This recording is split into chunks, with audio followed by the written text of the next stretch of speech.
মনের ভক্ত কিছুই গোপন নাই রে মা। আমি তো আগেই কয়ে দিছি বিয়ের আগে কোনো কাজ কাম করবো না। যার জীবনে বিয়া নাই, বউ নাই, তার কাম করে কি লাভ?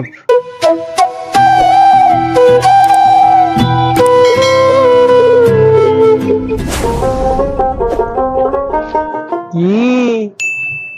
চাচা, আপনাদের মতো গ্রামে মুরব্বী থাকতে আমার জীবনটা যে নষ্ট হয়ে যাইতেছে। এই জবাব উপরওয়ালার কাছে কি দিবেন? আরে গেদু, শুনো শুনো, আমি উপরওয়ালার কাছে কি জবাব দিব না দিব এই চিন্তা তুমি না করিয়া তুমি আমারে কও, তোমার কি সমস্যা? এটা আপনি কি বলতেন চাচা? আপনার চোখের সামনে একটা জোয়ান ছেড়া বিয়ে না করতে পারে, বৃদ্ধক্রম হচ্ছে, এটা কি আপনি দেখতেছেন? তা আমার কি করা আছে? আমি তো তোমার আপন কেউ না, রক্তেরও কেউ না, তোমার মাও না, তোমার বাপও না। তাহলে আমার কি করা আছে কও? আমি তো মনে করি অনেক কিছু করার আছে। আমার বাপ মা যদি ফেল মারে, তাহলে আপনাদের মতো মুরব্বীরা আছেন যারা গ্রামবাসী, তাদের এগিয়ে আসা উচিত না? হ্যাঁ, তা তো উচিত। চাচা, আমরা হাত জোর করে কইতাছি, আমার একটা বিয়ের ব্যবস্থা করে হ্যাঁ, দেন। আমি ভাবতাম না, আমি কি তোমার মা না বাপ? যেমন হোক বা তেমন হোক, খালি একখান বউ হলেই চলবে। আমি আরে কেমনে বুঝাই? আমি তো তোর বাপ তা মা যে আমি তোর লাগে বিয়ে করে দিব? তোর মা বাপ থেকে কগা।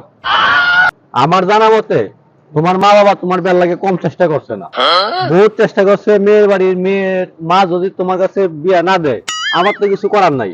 আর বিয়ে দিবে এই কেমনে? তুমি তো কাজ কাম কিছুই করো না।